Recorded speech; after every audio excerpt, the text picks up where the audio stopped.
বৈশাখের মাঝামাঝি সময়ে গ্রীষ্মকালের বৃষ্টিতে অনেক বাজারে পানি জমে ক্রেতা বিক্রেতার ভোগান্তি বাড়লেও সবজি সরবরাহ অনেকটাই স্বাভাবিক রয়েছে। বাজারে চিচিঙ্গা, বরবটি, মূলা, লাউয়ের দাম আগের মতোই আছে, দর 50 থেকে 80 টাকার মধ্যে। তবে গত সপ্তাহের তুলনায় 20 টাকা কমে শসা বিক্রি হচ্ছে 100 টাকায়, আর বেগুন মিলছে 80 টাকায়। এ সপ্তাহে 20 টাকা বেড়ে কাঁচা পেঁপের দর ঠেকেছে 120 টাকায়। টমেটো 5 টাকা বেড়ে বিক্রি হচ্ছে 60 টাকায়। ক্রেতারা বলছেন, নানা অজুহাতে অনেক সবজির দর বেশি চাচ্ছেন বিক্রেতারা। মনে তো খুব আর কি নাবিশ্বাস হয়ে গেছে লোকজনের।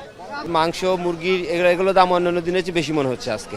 তবে বিক্রেতারা জানান, নানা জেলায় বৃষ্টির জন্য নষ্ট হচ্ছে মরিচ, ঢেঁড়স সহ কিছু ফসল। এ কারণে কারওয়ান বাজারে কাঁচা মরিচের কেজি গেল সপ্তাহের চেয়ে 5 টাকা বেড়ে পাইকারিতে বিক্রি হচ্ছে 60 টাকা। ভেন্ডি হলে মনে করেন আপনার 40 টাকা, টমেটো 60 টাকা, আর শসা হলে 100 টাকা, লাউ হলে 60 টাকা। এদিকে বৃষ্টিতে কারওয়ান বাজারে অনেক স্থানেই জলাবদ্ধতার কারণে পানি কাদায় ভোগান্তি বেড়েছে।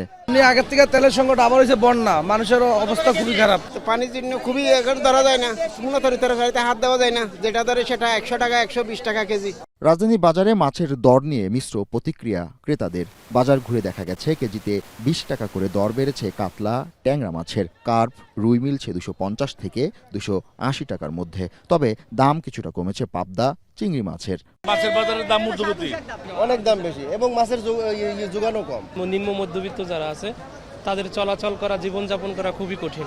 খালবিল নদীতে গেলে যিনি চাষ করে, এই জায়গায় মাছ ছিল, পানি ছিল না, এই জন্য মাছের সরবরাহ কম। এদিকে বোতলজাত ও খোলা সয়াবিন তেলের দাম বাড়ার পর বাজারে সরবরাহ বেড়েছে। মার্কেটে এখনো পুরান রেটে মাল বিক্রি হইতেছে। আমাদের কাছে 1 লিটার সয়াবিন তেল 195 টাকা, আর 5 লিটার সয়াবিন তেল 950 টাকা বিক্রি করতেছি আমরা। রাঁধতে গেলে তেল দরকার, অন্য তুলনায় দিন যে যত দিন যাচ্ছে ততই দাম বাড়ছে। যে পলাশ চাল ছিল খোলা 120, এখন 140-50 টাকা। প্যাকেট পলাশ চাল ছিল 160, এখন 190 টাকা।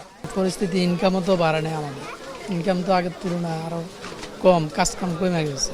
বাজারে সোনালী, কক, দেশি মুরগি গত সপ্তাহের তুলনায় দাম বাড়েনি। এ সপ্তাহে অপরিবর্তিত রয়েছে ব্রয়লার মুরগির দর।